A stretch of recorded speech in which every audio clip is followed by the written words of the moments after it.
আসসালামু আলাইকুম, আমি পুষ্টিবিদ ফাহমিদা হাশেম। আশা করি সবাই সুস্থ আছেন, নিরাপদে আছেন। আবারও আজকে আপনাদের মাঝে চলে আসলাম ছোট্ট কিছু স্বাস্থ্য বিষয়ক টিপস নিয়ে। আজকে আমি কথা বলবো যারা একা থাকেন, পরিবার ছাড়া থাকেন, পরিবার থেকে দূরে থাকেন, তারা আসলে তাদের খাদ্য ব্যবস্থাপনাটা আসলে কীরকম হবে।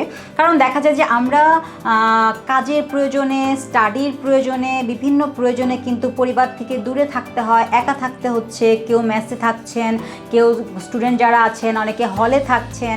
এবং আমরা যে প্র্যাকটিসগুলো দেখি যে অনেকে একা থাকার কারণে যারা একা থাকে তখন কিন্তু একটা স্বাভাবিক পরিবার মধ্যে যে পরিবারের ভেতর যে 3 বেলার রান্না যে হয়, হাতে বানানো রুটি হচ্ছে, সবজি হচ্ছে, তরকারি রান্না হচ্ছে, এই ধরনের প্রিপারেশনগুলো কিন্তু তাদের ঘরে থাকে না, সেভাবে রান্না বাড়াটা কিন্তু হয় না। তো যাদের এরকম সিচুয়েশনে আছেন, একা থাকছেন, তাদের অনেকেই বলে আমি ম্যানেজ করতে পারি না, কিন্তু আসলে আমি চাই হেলদি একটা ওয়ে মেনটেন করতে। তারা আসলে কী ধরনের খাবারটা ইনক্লুড করতে পারেন সেটা সম্পর্কে আমি একটু বলবো। আমরা যারা একা থাকি, আগে যদি দেখি আমাদের প্র্যাকটিসটা কী। যারা একা থাকছেন তারা যখন অফিসে যান, বেশিরভাগ ক্ষেত্রে দেখা যায় যে অনেকেই কোনো কিছু না খেয়ে চলে যাচ্ছেন, অনেকে একটা সাদা ব্রেড অথবা কলা খেয়ে চলে যাচ্ছেন, অথবা অনেকেই অফিসে যাওয়ার সময় দোকান থেকে নাস্তা কিনে নিয়ে যাচ্ছেন, অনেকে বেশিরভাগ দোকান থেকে নাস্তা করে যাচ্ছেন। অর্থাৎ সেভাবে কিন্তু ঘরে তৈরি করা খাবারটা কিন্তু তারা খেতে পারছেন না। কিন্তু আবার তারা চায়, আমরা যখন কথা বলি রোগীদের সাথে, তারা কিন্তু বলে যে আমি তো চাই একটা ভালো খাবার খেতে, হেলদি খেতে, কিন্তু আমার তো কোনো ওয়ে নাই, আমার বাসায় তো সেভাবে আসলে তৈরি হচ্ছে না। তারা সেই ক্ষেত্রে কী করবেন? আমি যদি একটু সকালের নাস্তা দিয়ে স্টার্ট করি, আমি খুব সহজ 3-4টা অপশন বলবো, যেটা ইজিলি একজন ব্যাচেলার যারা একা থাকেন তারা কিন্তু একটু ইনক্লুড করে নিতে পারেন, যেটাতে কোনো রান্নার কোনো ঝামেলা নাই, প্রিপারেশনের ব্যাপার নাই। দেখা যায় যে প্রথম অপশনটা হচ্ছে ব্রাউন ব্রেড। আপনি কিন্তু রুটি কলা খাচ্ছেন, সেই ক্ষেত্রে আপনি শুধু সাদা পাউরুটিটার জায়গায় ব্রাউন ব্রেডটা নিয়ে আসবেন। একটা কলা যদি রাখেন এবং একটা ডিম সেদ্ধ করে যদি খেয়ে যান, তাহলে দেখেন ব্রাউন ব্রেডটা থেকে আপনি কমপ্লেক্স কার্বোহাইড্রেট অর্থাৎ ভালো কার্বোহাইড্রেটটা পাচ্ছেন, ডিম থেকে একটা আদর্শ প্রোটিন পাচ্ছেন, আইডিয়াল প্রোটিন, যেটাতে সকল অ্যামাইনো অ্যাসিড আছে, এবং কলা থেকে আপনি পর্যাপ্ত পরিমাণে মিনারেল, আয়রন, ভিটামিন পাচ্ছেন। একটা কম্বিনেশন, ওয়েল কম্বিনেশন কিন্তু তৈরি হয়ে গেছে। এটা কিন্তু আপনি সপ্তাহে 2 দিন রাখতে পারেন। এবং ব্রাউন ব্রেডটা যদি আপনি মনে করেন ডিম সেদ্ধ করতেও আপনার কষ্ট লাগছে, তাহলে মাঝে মাঝে কিন্তু আপনি ঘরে ছোট্ট একটা পিনাট বাটারের বয়মও রাখতে পারেন, অথবা চাইলে মাঝে মাঝে একটু জেলি দিয়েও কিন্তু খেতে পারেন। তাহলে সপ্তাহে 2 দিন কিন্তু আমি ব্রাউন ব্রেডটা রাখতে পারি। এবং বাকি 2 দিন আমি যদি আমাদের দেশীয় খাবারের একটা কথা বলি, দই চিড়া কলা, এটা কিন্তু খুব সুন্দর একটা নাস্তা। এটা কিন্তু আপনাকে প্রিপেয়ার করতে হচ্ছে না, কোনো ঝামেলায় যেতে হচ্ছে না, আপনি ইজিলি ঘরে নিজেই কিনে এনে অ্যারেঞ্জ করে নিতে পারছেন। দই থেকে আপনি প্রোটিনটা পেয়ে যাচ্ছেন, চিড়া থেকে আপনি কমপ্লেক্স কার্বোহাইড্রেট পেয়ে যাচ্ছেন, এবং কলা থেকে আপনি উৎকৃষ্ট মানের কিছু আয়রন এবং মিনারেল কিন্তু পাচ্ছেন। তাহলে আমি 7 দিনের ভেতর 2 দিন যদি ব্রাউন ব্রেড রাখি, 2 দিন যদি দই চিড়া কলা রাখি, আমার কিন্তু 4 দিন হয়ে গেছে। এবং বাকি 2 দিন আপনারা যদি, অনেকেই দেখা যায় অনেক মেল পার্সনও কিন্তু কুকিং করতে পারে, এখন অনেক বিভিন্ন ধরনের রান্নাবান্নাও করতে পারে। আপনি যদি নিজের ডিমের অমলেটটা নিজে করতে পারেন, সেই আপনি ডিমটা যখন ভাজি করবেন, ডিম ভাজির সময় যদি আপনি সামান্য একটু 1/2 কাপ পরিমাণ দুধ মিক্সড করে নেন, 2টা ডিমের সাথে 1/2 কাপ দুধ, বা সাথে একটু পনির চাইলেও কিন্তু আপনি অ্যাড করতে পারেন। এটা দিয়ে যদি আপনি একটা ডিমের অমলেট তৈরি করে নেন, এটাও কিন্তু সাথে একটা কলা খান, এটাও কিন্তু একটা হেলদি ব্রেকফাস্ট হতে পারে। আবার যদি আপনি মনে করেন আরেকদিন আমি একটু কর্নফ্লেক্স রাখতে চাই, তাহলে কিন্তু আপনি 250 ml অর্থাৎ 1 গ্লাস দুধের সাথে 2 টেবিল চামচ বা 3 টেবিল চামচ কর্নফ্লেক্সটাও রাখতে পারেন। তাহলে দেখেন আমরা কিন্তু 4টা অপশন, এমন 4টা অপশন পেয়ে গিয়েছি যেটা আমার খুব কিন্তু কুক করার প্রয়োজন হচ্ছে না। ব্রাউন ব্রেড, দই চিড়া কলা, ডিমের অমলেট উইথ মিল্ক, দুধ দিয়ে, এবং একদিন চাইলে কিন্তু আপনি কর্নফ্লেক্সটাও রাখতে পারেন। এখন আসেন মিড স্ন্যাকের যে টাইমটা। মিড স্ন্যাকের টাইমটাতেও কিন্তু অনেকেই দেখা যায় যে অফিস থেকে নিচে গিয়ে পাউরুটি কলা খাচ্ছে, বিস্কিট টোস্ট অথবা কলা খাচ্ছে, চা খাচ্ছে, দুধ চা। কিছু খাবার আমি কিন্তু আমার অফিসের ডেস্কে খুব ইজিলি রেখে দিতে পারি। সেটা একটা হচ্ছে পপকর্ন। পপকর্নটা কিন্তু আপনি যদি রেখে দেন, এটা কিন্তু একটু পপকর্ন খেয়ে ফেললেও কিন্তু একটা সিঙ্গারা সমোচার তুলনায় কিন্তু খুবই হেলদি একটা খাবার। ফ্রুটস, ফলের কোনো বিকল্প নেই।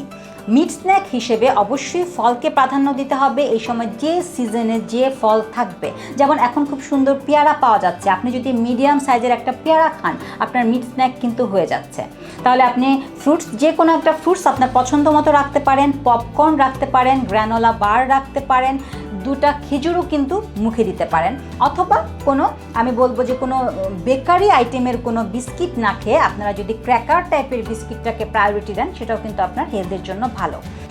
আর দুপুরের খাবারের ক্ষেত্রে দেখা যায় যে যারা একা থাকেন তারা অনেকেই অফিসের ক্যাটারিংয়ে খেয়ে নিচ্ছেন বা অফিসের ক্যান্টিনে খাবার দেওয়া হচ্ছে, আবার অনেকে দেখা যায় যে বাসা থেকে ভাত নিয়ে আসছে, আবার অনেককে আমরা যখন রোগীদের রিকল নেই তখন কিন্তু দেখা যায় যে সে 6 দিনের ভেতর 5 দিনই নুডলস রান্না করে নিয়ে আসছে, অর্থাৎ এক ধরনের মোনোটোনাস ফুড দুপুরের খাবারের বেলায় আমরা দেখি। তো সেই ক্ষেত্রে যারা ক্যান্টিন বা ক্যাটারিংয়ের খাবার খাচ্ছেন তারা সেটা খেতে পারেন। সেক্ষেত্রে ভাতের অ্যামাউন্টটা যদি একটু লিমিটের মধ্যে রাখেন সেটা বেটার। আবার যদি কেউ মনে করেন যে না, আমি আমার খাবারটা বাসা থেকে প্রিপেয়ার করে নিয়ে আসবো কিন্তু আমি সেরকম কোনো ঝামেলাদায়ক খাবারে যেতে চাই না, তারা কিন্তু সালাদটাকে প্রায়োরিটি দিতে পারেন।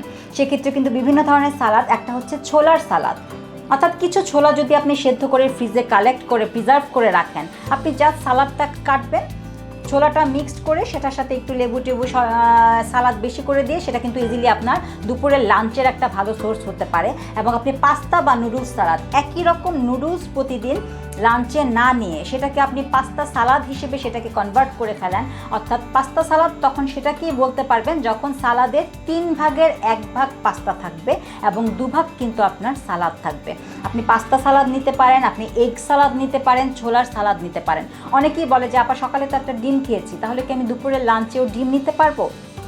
অবশ্যই নিতে পারবেন, যদি আপনার দুপুরের লাঞ্চে কোনো প্রোটিন না থাকে। আপনি তো মাছ মাংসের কোনো তরকারি নিচ্ছেন না, তাহলে সেই ক্ষেত্রে আমি মাছ মাংসের বিকল্প হিসেবে যদি সকালে ডিম খেয়েও থাকি তারপরেও কিন্তু আমি দুপুরে একটা না, আমি 2টা ডিম কিন্তু বিকল্প হিসেবে নিয়ে যেতে পারি। তাহলে দুপুরের লাঞ্চে আপনারা পাস্তা সালাদ, ছোলার সালাদ এরকম জিনিস রাখতে পারেন।